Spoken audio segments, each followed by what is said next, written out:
est à mes côtés encore une fois cette semaine. Bonjour Guy. Bonjour Karine. Passez une belle semaine. Toujours. Et là, tu nous as concocté encore quelque chose de bon, quelque chose de différent. Puis je pense que les gens qui sont avec nous vont peut-être découvrir un légume qui était méconnu, mal aimé.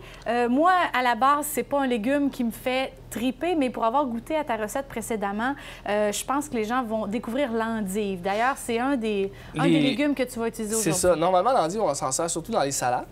Donc, on va faire découvrir aux gens qu'on peut la servir on peut la faire braiser au four pour faire comme légume, puis on peut la faire dans un beurre blanc, ce qu'on va actualiser avec le filet de truite qu'on a là. D'ailleurs, d'accord, voilà. Alors, ce qu'on va faire exactement la recette aujourd'hui? Filet de truite avec beurre blanc aux endives et miel de trèfle.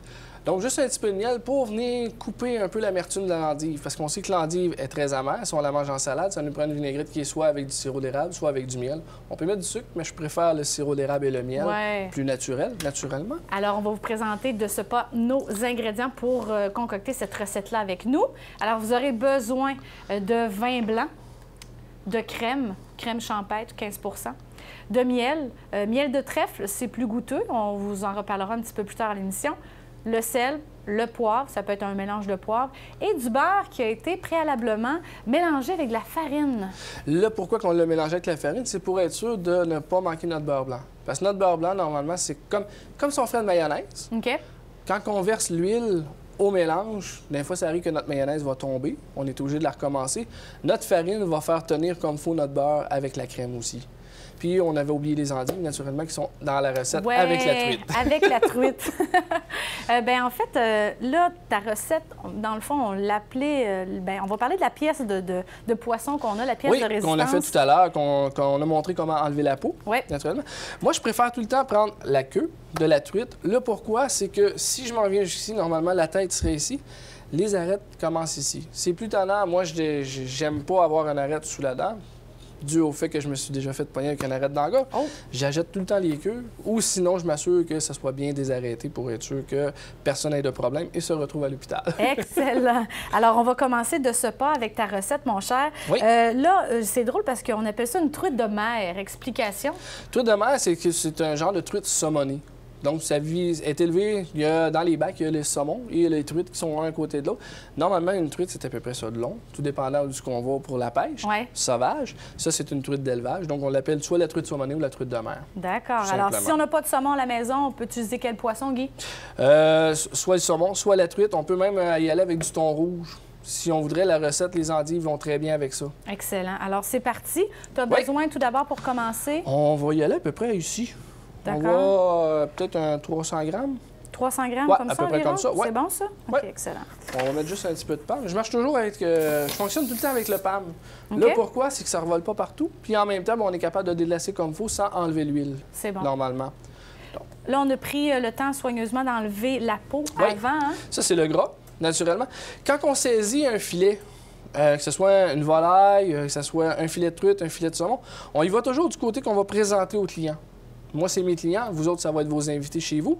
Donc, on va toujours faire saisir le côté rouge parce que c'est le côté que je vais préparer, que je vais servir à mes invités. Okay. Si je présente cela, je fais saisir cela, puis que j'arrive, puis que je vais avoir plein de particules quand je vais le revirer ici, c'est pas beau, c'est pas joli à présenter. Donc, on fait vraiment toujours saisir le côté qu'on veut présenter en premier. OK. Naturellement, on va y aller avec sel et poivre.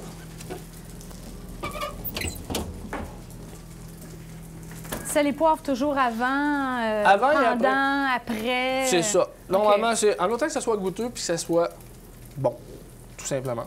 Excellent. C'est pas plus compliqué que ça. On parlait de poivre tout à l'heure. C'est bon des fois de mélanger quelques grains de poivre.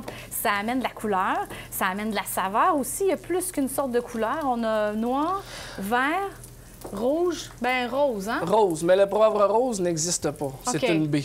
OK. Donc, les gens ont dans la tête qu'on fait des sauces au poivre rose, mais c'est pas vraiment un poivre rose, c'est comme une baie, c'est comme une framboise ou une mûre. Mais on s'en sert pour mettre dedans aussi. C'est moins agressif comme goût, c'est plus sucré. Moi, je travaille tout le temps avec le 4 poivres. Je trouve que c'est plus sucré un peu. Il y a le poivre blanc aussi, une couleur qu'on aime bien aussi. Puis ça, bien évidemment, ça met de la couleur. Et en ce moment, on a déjà une belle coloration au niveau de notre poisson. Comme on voit, j'ai pas de particules noires, mis à part le poivre que je viens de mettre. Mais sinon, on n'aura pas de particules. Un peu comme on a fait dans les autres recettes où on déglaçait pour aller dans... On déglace avec le vin tantôt.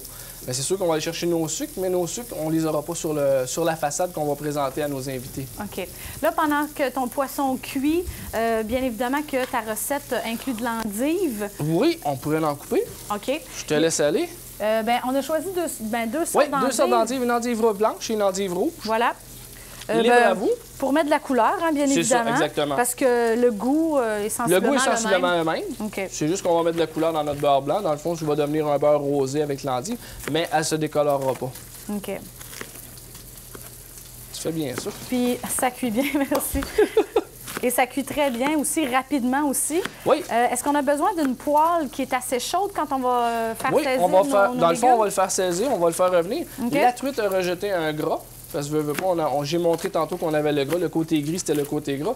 Le gras, on va faire saisir, faire revenir les endives dans le gras de la truite. C'est bon.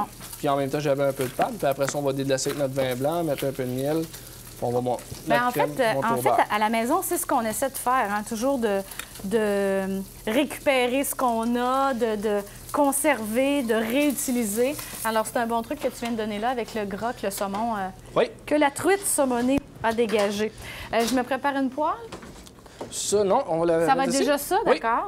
Exactement. Donc, ce que tu as fait, on en met dedans. Puis, naturellement, c'est comme si on prendrait du chou ou si on prendrait des champignons, ça va rapetisser. Ça a l'air beaucoup en ce moment, mais c'est sûr que ça va rapetisser. Très important, toujours saler et poivrer quand on fait saisir. D'accord. Je te laisse aller avec le sel. Ouais. Moi, j'aime mieux saler un petit peu au début, ressaler. C'est toujours en très cuisson. important. Puis même quand on rajoute un ingrédient, comme là, j'ai rajouté les endives, qu'on va faire sauter, mais qu'on va rajouter le vin, on va rajouter un peu de sel, un peu de poivre, parce qu'aussitôt qu'on rajoute un liquide ou qu'on rajoute un ingrédient, naturellement, notre assaisonnement se défait. Oui, il est dilué dans le fond. Exactement. OK, d'accord. Ce qu'on pourrait faire, c'est peut-être se faire un petit sauté de mini bok choy. Bok choy. Exact. Ça, c'est tellement bon, là. Moi, je mangerais ça comme ça, en feuilles. J'aime bien le garder pratiquement entier, où je le coupe en deux. On fait saisir, moi, je mets un filet d'huile, je fais saisir quelques minutes. Comme si on blanchirait. C'est génial. Tout simplement.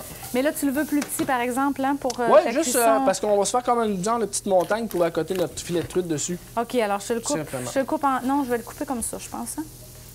Laisse-toi aller. C'est bon, ça? OK, oui. d'accord. Ben oui, on est à la maison, là. Fiche-toi. J'ai aucun problème.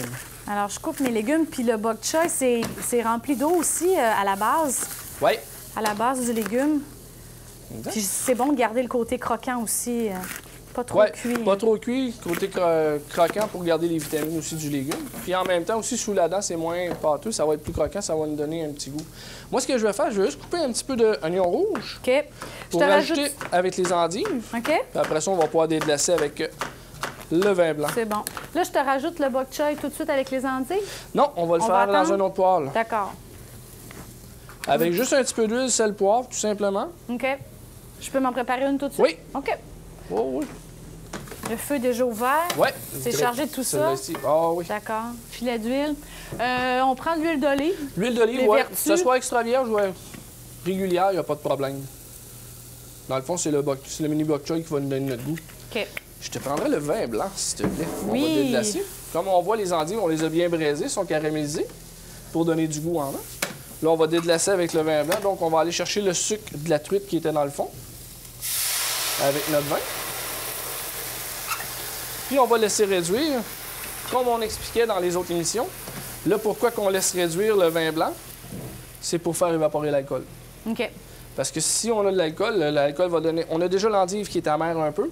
On a déjà le vin qui crée une amertume avec l'alcool. Donc, on va s'assurer de laisser évaporer l'alcool comme il faut pour enlever l'amertume. On n'a pas besoin de trop d'amertume. Par exemple, les familles à la maison, si on n'a pas de vin blanc, on peut prendre du jus de pomme, du cidre. Oui, ça peut se faire, cidre, ça? jus de pomme. Mais même encore là, pour les enfants, on peut s'en servir parce que l'alcool va être évaporé. OK. Même quand on utilise un alcool comme le Grand Marnier ou le cognac ou l'armagnac ou le Porto, même dans nos recettes, quand on fait flamber ou quand on laisse réduire, l'alcool s'évapore. C'est bon. Donc, il n'y a pas de Là, je peux danger. ajouter mon bok choy? Oui. Ça va aller avec correct, oui. Ça va fonctionner, d'accord. Alors, on ajoute son bok choy. Ça, ça vient régulièrement en spécial à l'épicerie. C'est un légume qui est devenu commun. Là, on l'a en petit bok choy. Ça vient en paquet de 6-7 environ. Sinon, vous pouvez acheter des paquets. Là, il y en a 3 environ. Il y en a des plus gros. C'est dans la famille des choux chinois. Dans le temps, on utilisait les mets chinois, le chou chinois. Maintenant, on peut utiliser ça. On peut mixer ça avec de la volaille, avec du porc, avec des crevettes, avec du saumon, avec du thon. Un sauté là-dedans, quelques minutes en finale, puis...